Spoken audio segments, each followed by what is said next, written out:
O assunto de nossa mensagem hoje é graça e as obras de obediência. No livro de Efésios, capítulo 2, versículo 8 e 9, está escrito: Porque pela graça sois salvos, mediante a fé, e isso não vem de vós, é dom de Deus, não de obras, para que ninguém se glorie.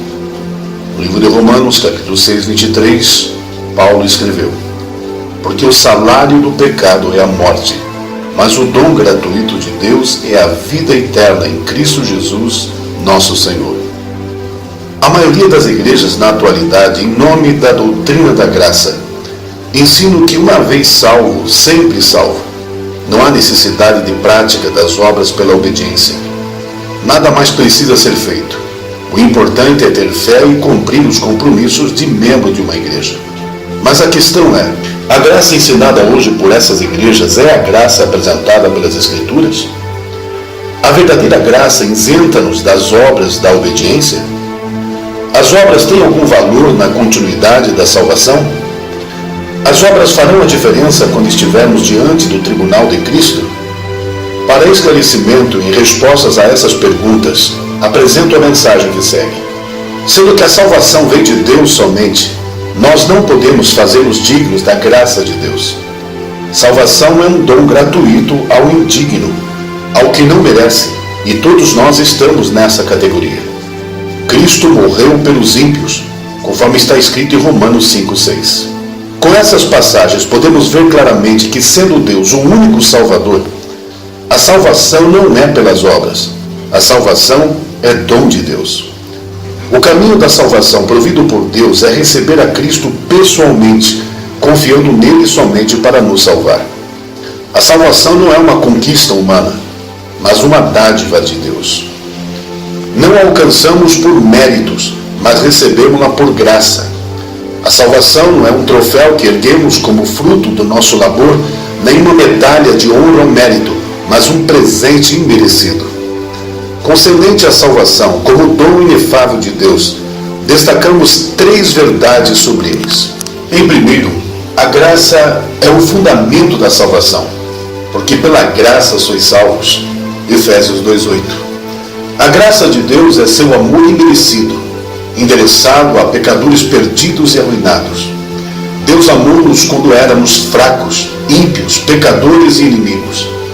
Amou-nos não por causa dos nossos méritos, mas apesar dos nossos deméritos. Amou-nos não por causa das nossas virtudes, mas apesar das nossas mazelas.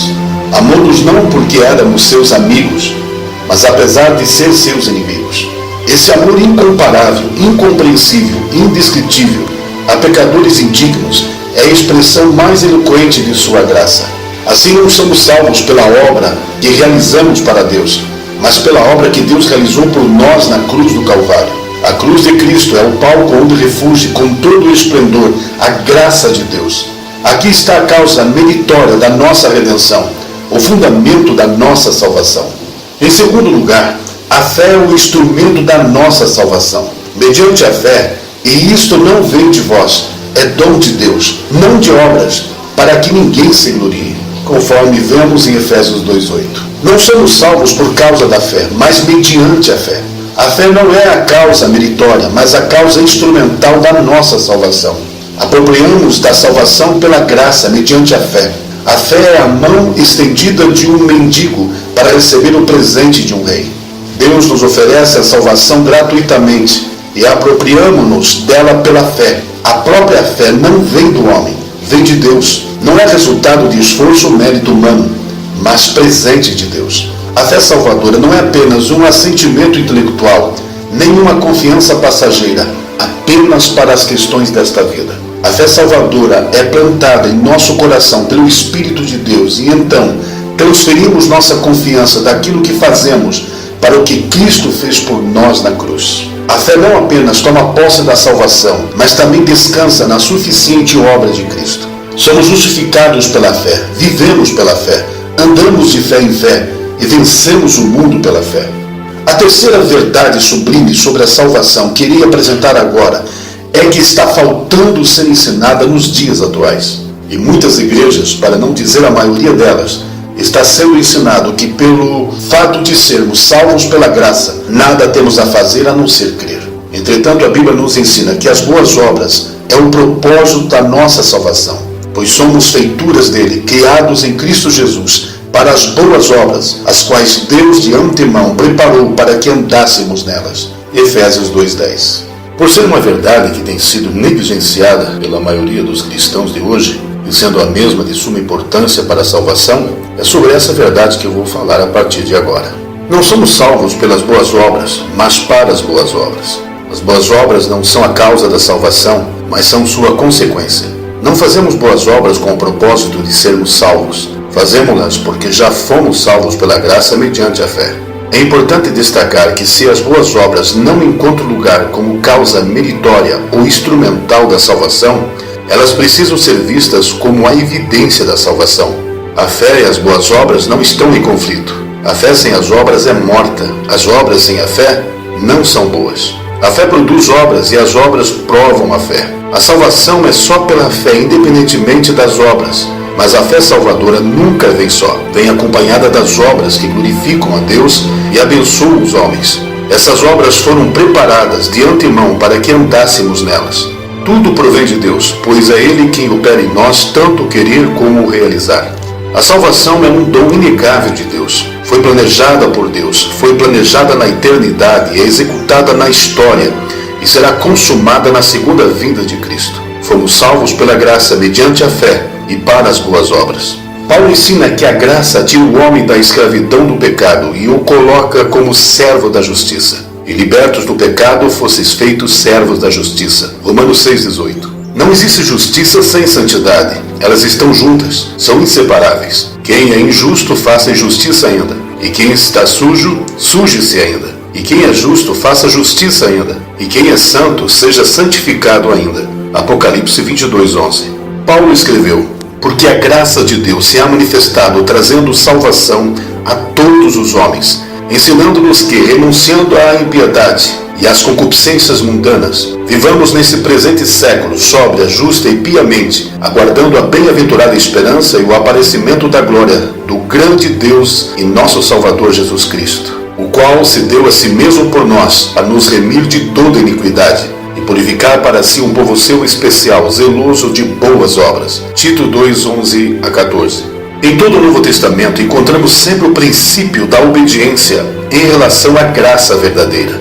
Jesus mesmo disse que é bem-aventurado aquele que guarda os mandamentos. São esses que terão direito à árvore da vida e terão possibilidade de entrar na cidade celestial pelas portas. Bem-aventurado aqueles que lavam as suas vestes no sangue do Cordeiro, para que tenham direito à árvore da vida e possam entrar na cidade pelas portas. Ficarão de fora os cães, e os feiticeiros, e os que se prostituem, e os homicidas, e os idólatras, e qualquer que ama e comete a mentira. Apocalipse 22:14-15. Há uma sequência de ensinos de Cristo sobre a obediência como prova definida de que o cristão experimenta a graça salvadora.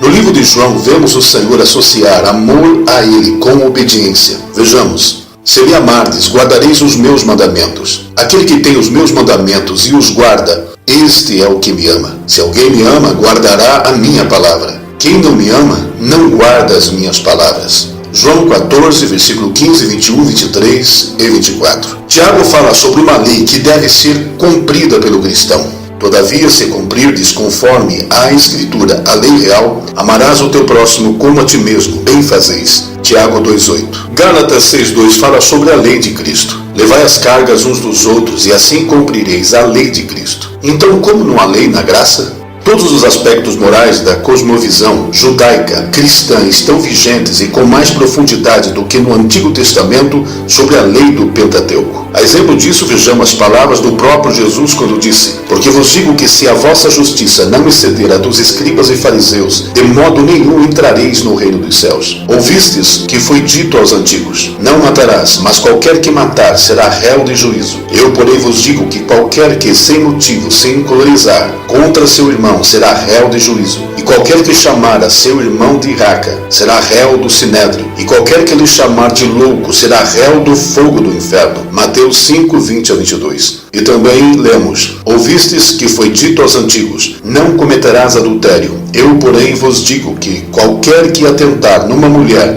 para a cobiçar, já em seu coração cometeu adultério com ela. Mateus 5, 27 e 28. No Antigo Testamento, homicídio era pecado. No Novo Testamento, odiar o irmão é cometer homicídio no coração. No Antigo Testamento, era considerado como pecado o ato de adultério. No Novo Testamento, o desejo à cobiça já é considerado pecado. Isso requer do cristão muito mais vigilância e cuidado, e que tenha atenção redobrada. Jesus também declara: qualquer, pois, que violar um desses menores mandamentos, e assim ensinar aos homens, será chamado o menor do reino dos céus. Aquele, porém, que os cumprir e ensinar, será chamado grande no reino dos céus. Mateus 5,19. A obediência aos preceitos bíblicos e uma vida de santidade não são para salvar, são para pessoas salvas. Assim, a salvação não é o resultado das boas obras, mas as boas obras são resultado da vida de um salvo pela graça. Porque fomos feitura sua, criados em Cristo Jesus, para as boas obras, as quais Deus preparou para que andássemos nelas. Efésios 2,10. Muitos cristãos estão sendo enganados, não obedecem às Escrituras, vivem como mundanos, não possuem atitudes e comportamentos de pessoas regeneradas. Paulo escreveu: assim que se alguém está em Cristo, nova criatura é. As coisas velhas já passaram, eis que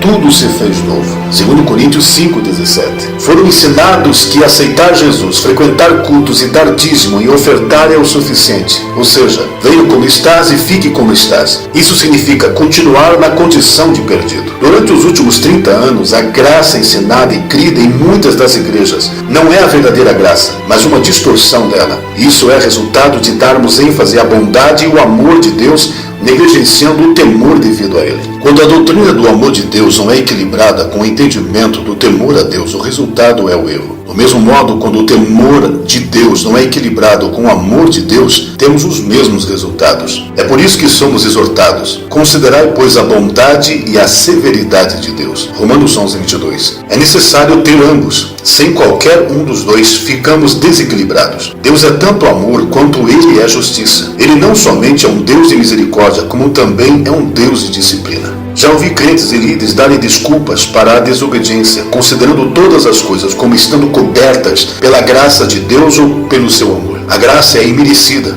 e ela realmente cobre, mas não da maneira como nos foi ensinado. Ela não é desculpa para desobedecermos a Deus, mas uma capacitação para não mais vivermos na desobediência. Essa falta de equilíbrio se infiltra em nosso raciocínio, até que sintamos total liberdade para desobedecermos a Deus sempre que for conveniente ou sempre que as coisas não estejam a nosso favor. Muitos, ao pecarem ou para dar desculpa ao pecado, aplacam sua consciência pensando: a graça de Deus cobrirá isso, pois Ele me ama e entende como a vida é dura. Ele quer que eu seja feliz, não importa o preço, certo? Embora a graça cubra, ela não é apenas uma cobertura, ela vai além disso. A graça nos permite e nos capacita a vivermos uma vida de santidade e de obediência à autoridade de Deus. O escritor de Hebreus nos exorta: retenhamos a graça pela qual servamos a Deus de modo agradável, com reverência e santo temor. Hebreus 12:28. A descrição da graça aqui não é a de uma cobertura ou de um tapete fofinho que esconde tudo debaixo de si, mas a de uma força que nos capacita a servir a Deus de forma aceitável, com a devida reverência e santo temor. Ela é a essência do poder que está por trás de uma vida de obediência. Ela é a validação ou prova da nossa salvação. Alguns poderiam refutar argumentando: mas a Bíblia diz: pela graça sois salvos mediante a fé, e isso não vem de vós, é dom de Deus. Efésios 2:8. Sim, é verdade, é impossível viver uma vida digna de nossa herança no reino de Deus, na nossa própria força, pois todos pecaram e estão destituídos do padrão justo de Deus. Nenhum de nós jamais será capaz de comparecer diante de Deus e dizer que as nossas obras, os nossos atos de caridade ou as nossas vidas de bondade conquistaram o direito de habitarmos no seu reino. Todos nós transgredimos e merecemos queimar no lago de fogo eternamente. A resposta de Deus para as nossas imperfeições é o dom da salvação por meio do dom da sua graça, uma dádiva que não pode ser conquistada. Ora, aquele que faz qualquer obra, não lhe é imputado o galardão segundo a graça, mas segundo a dívida. Romanos 4:4. Muitos na igreja entendem isso. No entanto, falho enfatizar o poder da graça não apenas para nos redimir, mas também para nos conceder a capacidade de vivermos nossas vidas de uma maneira totalmente diferente. A palavra de Deus declara: assim também a fé, se não tiver obras, por si só está morta. Mas alguém dirá: tu tens fé e eu tenho obras. Mostra-me essa tua fé sem as obras, e eu com as obras demonstrarei a minha fé. Tiago 2, 17 e 18. Tiago não estava contradizendo Paulo. Ele estava esclarecendo a mensagem de Paulo, afirmando que a evidência de que uma pessoa recebeu a graça de Deus é uma vida de obediência, mas também a capacidade de perseverar. Uma pessoa que obedece à palavra de Deus sistematicamente é alguém em que a fé fracassou ou em quem a fé nunca realmente existiu. Tiago continua: verificais que uma pessoa é justificada por obras e não por fé somente. Tiago 2,24. Tiago prefaciou esta declaração citando Abraão, o pai da fé, como exemplo. Não foi por obras que Abraão, nosso pai, foi justificado quando ofereceu sobre o altar o próprio filho Isaque. Versículo 21. A fé era evidente nas atitudes de Abraão. Seus atos ou obras confirmaram que sua fé havia sido aperfeiçoada. E se cumpriu a escritura, a qual diz: ora, Abraão creu em Deus, e isso lhe foi imputado para a justiça. Versículo 23. Em nossa língua, a palavra crer foi reduzida ao reconhecimento mental da existência de alguma coisa. Multidões fizeram a oração de arrependimento, movidas por emoção, apenas para voltar aos seus antigos caminhos de desobediência. Elas continuam vivendo para si mesmas, ao mesmo tempo confiando em uma salvação emocional que era destituída do poder para transformá-las. Sim, essas pessoas creem em Deus, mas a Bíblia declara: crês tu que Deus é um só? Fazes bem. Até os demônios creem e estremecem. Versículo 19. De que adianta reconhecer Jesus Cristo quando não há mudança no coração e, portanto, não há uma mudança de atitude? Muitos que conhecem a Jesus não serão reconhecidos por Ele naquele grande dia. Jesus disse: nem todo que me diz Senhor, Senhor entrará no reino dos céus, mas aquele que faz a vontade de meu Pai que está nos céus. Mateus 7, 21. Na sequência, ele continua dizendo: e então lhes direi abertamente: nunca vos conheci. Apartai-vos de mim, vós que praticais a iniquidade. Versículo 23. As Escrituras retratam um significado muito diferente para a palavra crer. Crer é mais do que reconhecer a existência de Jesus. Crer compreende a obediência à sua palavra e à sua vontade. Isso explica Hebreus 5,9, que diz: e tendo sido aperfeiçoados, tornou-se o autor da salvação eterna para todos os que lhe obedecem. Crer é obedecer, e obedecer é crer. A prova da crença de Abraão era a obediência. Ele ofereceu o seu precioso filho a Deus. Nada, nem mesmo seu filho, significava mais para Abraão do que obedecer a Deus. Isso é verdadeira fé. É por isso que Abraão é honrado como o pai da fé, em Romanos 4,16. Vemos esta mesma fé e graça evidentes na igreja hoje? Certamente que não. Como muitos estão sendo enganados. Está na hora do povo de Deus se acordar e se voltar para a verdadeira teologia cristã, refutando essa teologia moderna que está levando muitos cristãos dessa geração a caminho da condenação eterna. Eli e seus filhos não apenas enganaram o povo de Israel, mas eles próprios foram enganados. Eles acreditavam que Deus fingia que não via a desobediência deles. Com a consciência cauterizada, pensavam que Deus fosse exatamente como eles. Eles mediam Deus de acordo com o que sabiam e viam. Paulo continuou descrevendo as pessoas da igreja de nossos dias que estão destituídas do poder para torná-las santas. Eles continuarão enganando os outros e eles próprios serão enganados. 2 Timóteo 3,13. A sua visão profética se confirma nos dias de hoje. Deus declara aos líderes corruptos e aos falsos crentes da igreja: não recitem mais as minhas leis, nem finjam obedecer-me, pois vocês recusam a minha disciplina e tratam as minhas leis como lixo. Quando vocês veem um ladrão, vocês o ajudam e desperdiçam o seu tempo com os adúlteros. A boca de vocês está cheia de maldade e a língua de vocês está cheia de mentiras. Vocês se reúnem para difamar um irmão. Salmo 50, 16 a 20. Deus está perguntando: por que vocês estão pregando a minha palavra, se não me temem nem me obedecem?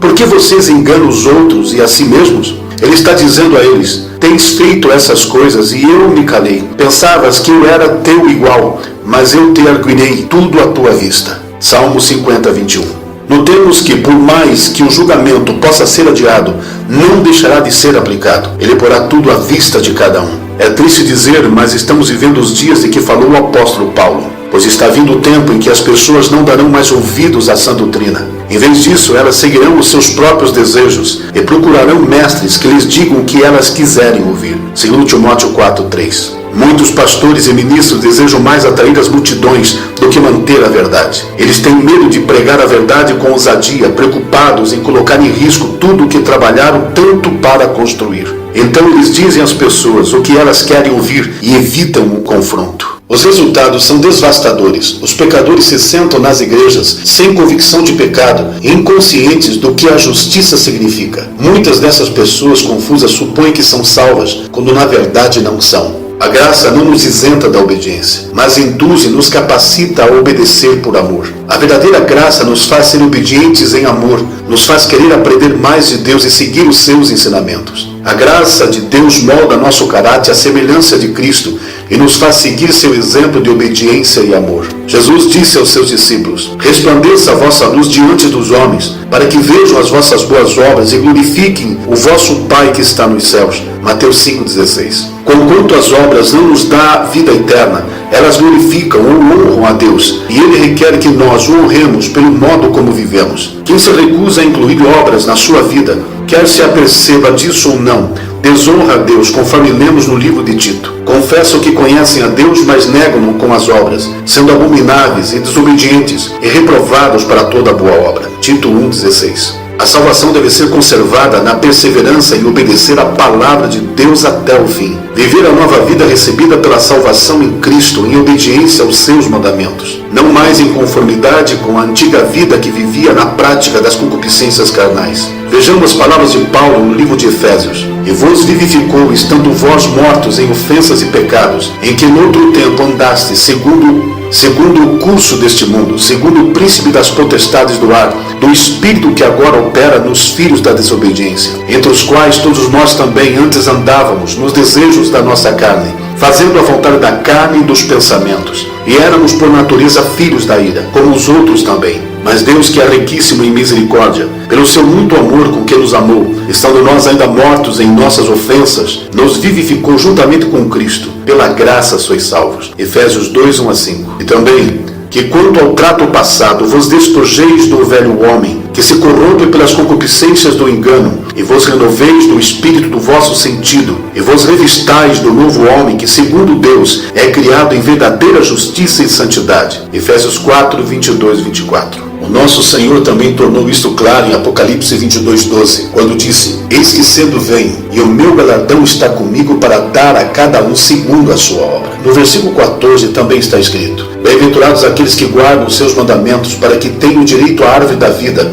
e possam entrar na cidade pelas portas. Pela graça de Deus, o dom da vida eterna é dado aos que demonstrarem a sua fé em Deus pela sua obediência. Lembremos as palavras de Jesus quando disse: por que me chamais Senhor, Senhor, e não fazeis o que vos mando? Lucas 6,46. Se me amardes, guardarei os meus mandamentos. João 14,15. Vejamos a seguir em alguns textos a capacitação que tem o cristão, que tem sobre a sua vida o Espírito Santo habitando e governando o seu viver. No livro de Ezequiel encontramos escrito: e lhe darei o mesmo coração, e um espírito novo porei dentro deles, e tirarei da sua carne o coração de pedra, e lhes darei um coração de carne, para que andem nos meus estatutos e guardem os meus juízos, e os executem. E eles serão o meu povo, e eu serei o seu Deus. Ezequiel 11, 19 e 20. Também encontramos: e vos darei um coração novo, e porei dentro de vós um espírito novo.